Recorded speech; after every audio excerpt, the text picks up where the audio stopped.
관심을 갖게 받고 있습니다.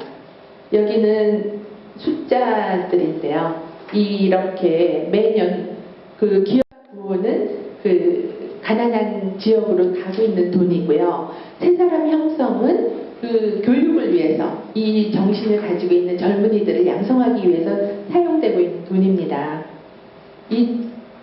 그래서 그렇게 시작이 된 공유경제는 20년이 지나고 난 다음에 그 공유경제를 선포했던 브라질의 그 장소에 모여서 20주년 국제총회를 하게 됩니다.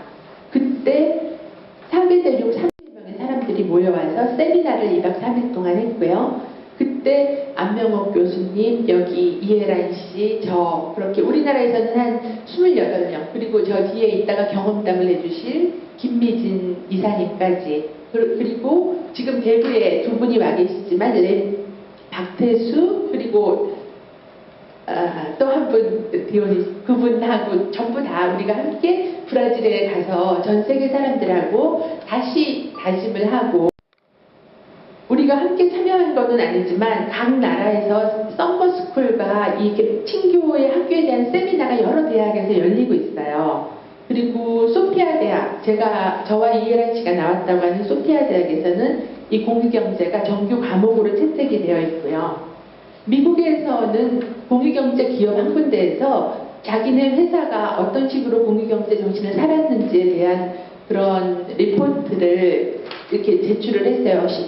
10명 경영을 했는데, 이 경영을 하면서 회사가 얼마나 커왔는지, 그리고 회사 내의 관계가 어떠했는지, 경영 방식은 어떠했는지를 올려놨기 때문에 이런 사회적 자본, 이 신뢰에 대해 가지고 점점 연구를 하는데 우리가 학문적으로 기여를 하고 있다고 봅니다. 그리고 제가 여기 공유경제 강의 안에는 이걸 쓰지 않았는데, 이태리에서 그 시민경제라고 처음 자기의 학설을 내놓기 시작했던 동시대에 그 시민적인 덕, 이 사회적인 관계에 대해서 관심을 가졌던 안토니오 제노베지라는 학자가 있습니다. 경제학자. 그 학자의 사상을 재조명하면서 시민경제 학교를 시작을 했어요. 올해 10월 달에 시작을 한다고, 첫 번째 학교를 이제 시작을 하는데, 이것들도 사상적으로 우리가 연구를 해볼 만한 가치가 있는, 그리고 할 수만 있다면 우리나라에서도 학생들을 여러분들 중에 누군가가 관심을 가지면 좋겠다, 그런 희망을 저는 가지고 있습니다. 그래서 시간이 좀 지나기는 했지만 이 친교의 경제의 기본 개념에 대해서 조금 말씀드리고 싶은데요.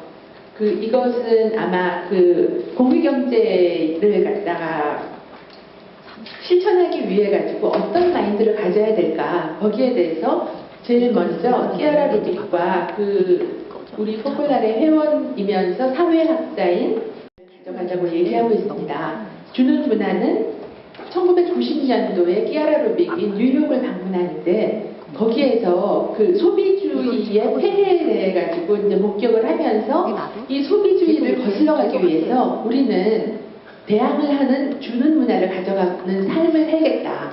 그리고 함께 그렇게 합시다. 그런 제안인 거죠. 그래서 제가 키아라 루빅이 얘기하는 소유의 문화의 특징에 대해서 조금 얘기하고 이 희망을 나눴습니다.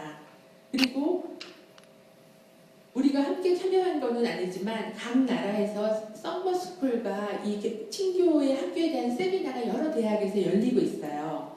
그리고 소피아 대학, 저와 이혜란 씨가 나왔다고 하는 소피아 대학에서는 이 공유경제가 정규 과목으로 채택이 되어 있고요.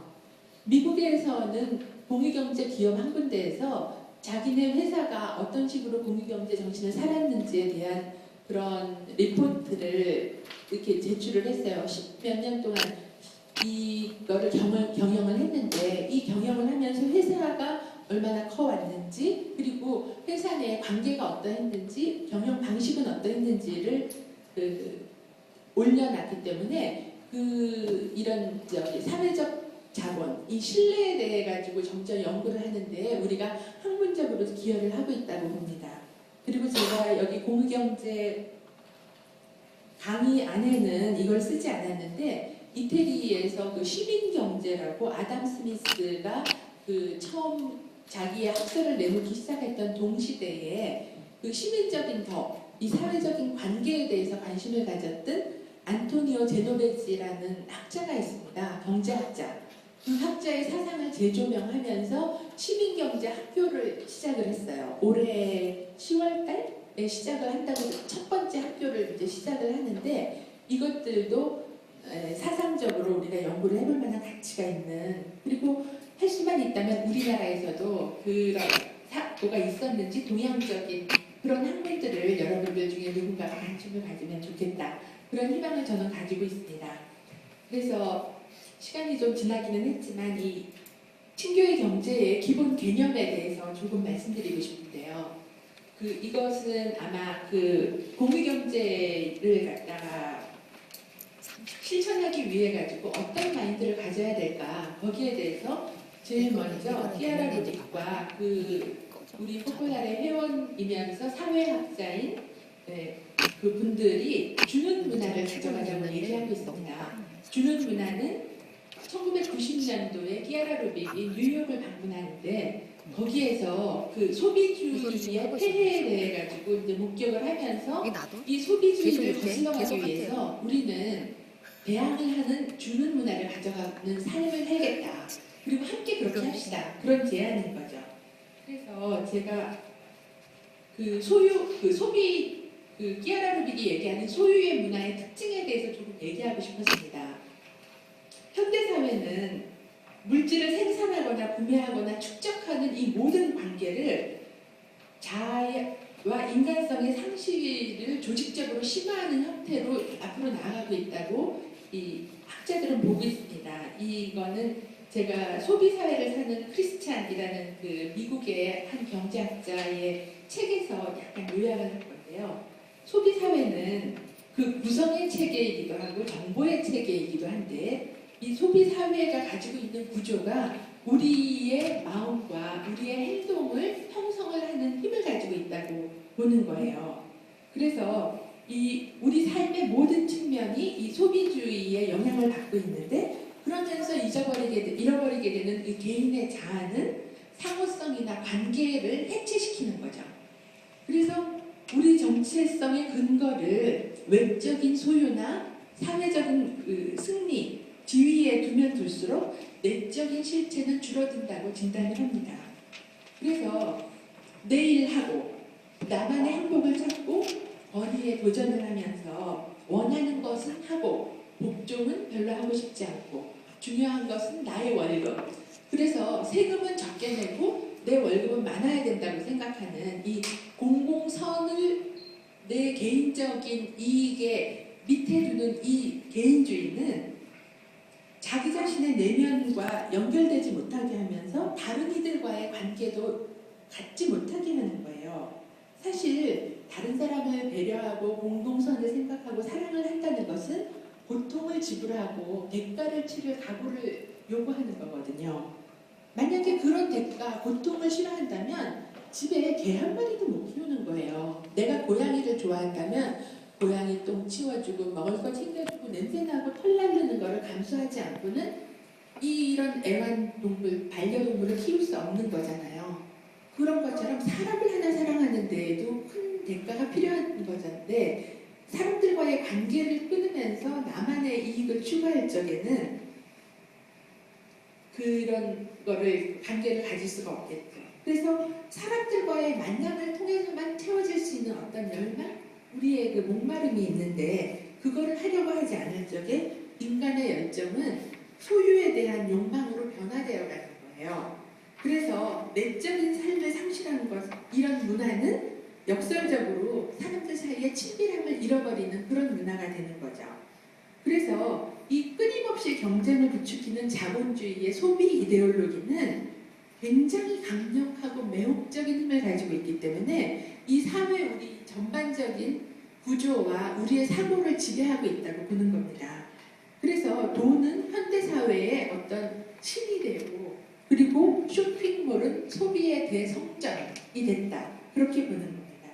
그리고 돈과 부를 삶의 가치 중에 하나가 아니고 유일한 가치라고 여기면서 더 많이, 더 높이 가려고 할 때 우리 사회의 연대성은 약화가 되는 거예요. 그렇게 이 소비주의, 소유의 문화를 진단하는 겁니다.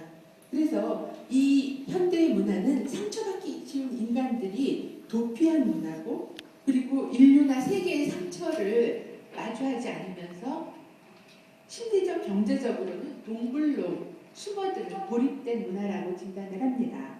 여기에 우리가 주는 문화를 제안하는데 거기에 중심 개념이 선물, 상호성, 무상성 이렇게 이제 저는 세 가지로 봤습니다. 선물에 대해서는 인류학의 그 마르셀 모스가 제안한 것인데, 이 선물은 그러니까는 이 인류학이 문화인류학이 있고, 참 미안합니다. 여러 가지를 말해야 돼서 문화인류학이 있고 사회인류학이 있는데요. 이 문화인류학은 미국, 그리고 사회인류학은 프랑스나 영국에서 이제 발달이 됐는데, 왜 그렇게 됐냐면 미국은 유럽 사람들이 그 아메리칸 인디안들의 사회 구조를 완전히 파괴시켜버리잖아요. 말살을 시켜버리다시피.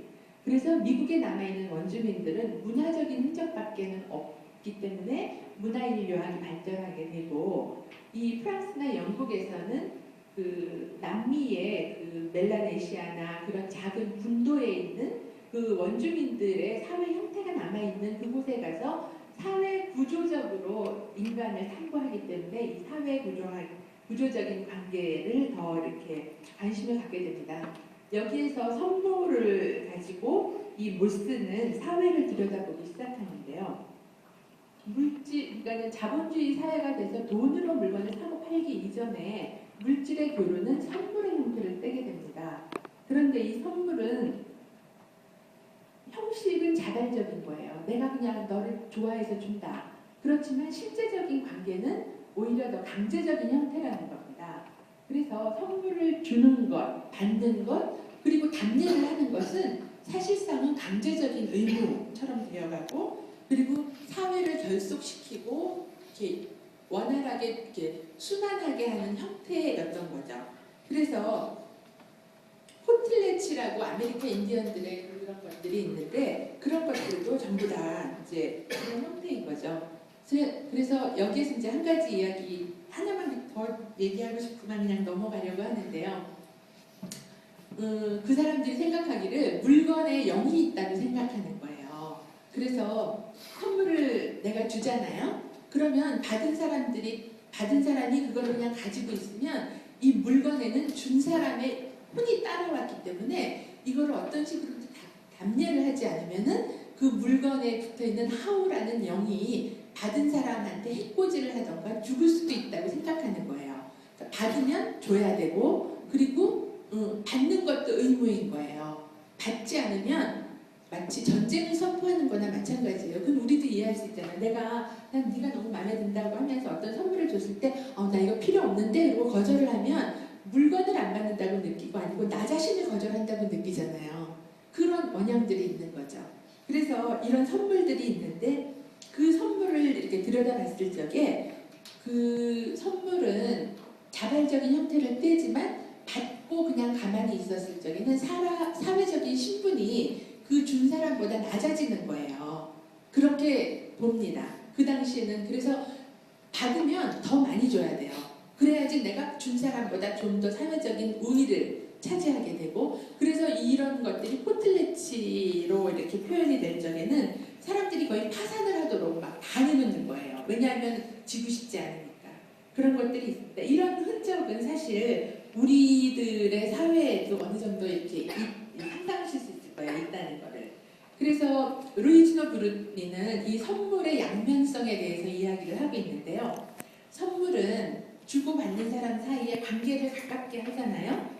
그렇지만 또 양면이 있는데, 주는 사람과 받는 사람의 사회적인 관계를 갖다가 이렇게 벌려놓는 이중성을 가지고 있다고 보고, 영어로는 기프트, 선물이라는 것이 독일어로는 델레너, 독이라는 말로 이렇게 똑같이 쓰인대요. 라틴어 어원은 같은데, 그러면서 이런 선물의 양면성을 이렇게 주목을 한 적이 있고, 베라 아라우조는 그 선물이 다른 사람을 갖다가 이렇게 지배하고 압박하거나 그 위에 군림하려는 의도를 가지고 있거나 자기 만족이